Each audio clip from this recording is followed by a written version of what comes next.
Фольклорный ансамбль «Узорица» отмечает свое 40-летие. Представляете, сколько звезд сцены отучилось здесь за такой солидный срок. Поздравить ансамбль и педагогов Ирину Петровну, Равиля Галимовича, Ларису Николаевну. Именно они стояли у истоков. Приехали выпускники со всех уголков мира. Такой широкий размах.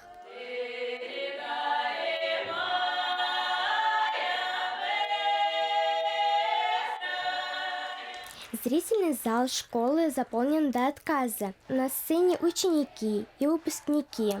Когда-то в этих стенах учились петь артисты ныне известных музыкальных коллективов Шандау, Узорицы и многие другие.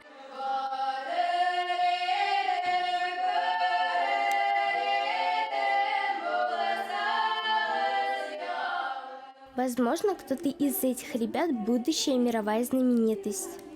Расскажи о концерте. Этот концерт посвящен 40-летию Узорицы. В нем участвует большое количество музыкантов, которые имеют то или иное отношение к Ирине Петровне, то есть главному учителю. С каким номером вы выступаете? Мы выступаем с жалеечным номером, то есть вот, собственно, жалейка. Это такой музыкальный духовой инструмент. Она состоит из пищика, и остальной части. В детской музыкальной школе номер 4 учат и на разных музыкальных инструментах играть и мастерски петь. Некоторые артисты выступают акапельно, без сопровождения каких-либо музыкальных инструментов. Это, конечно, высший пилотаж. Хотя, мне кажется, не менее круто играть на каком-то редком музыкальном инструменте. Вы, например, слышали о жалейке? Я в тот день о ней узнала впервые.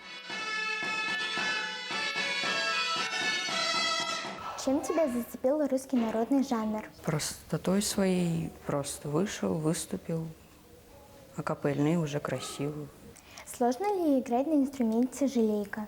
Инструмент сложный, но на нем очень интересно учиться играть, выступать.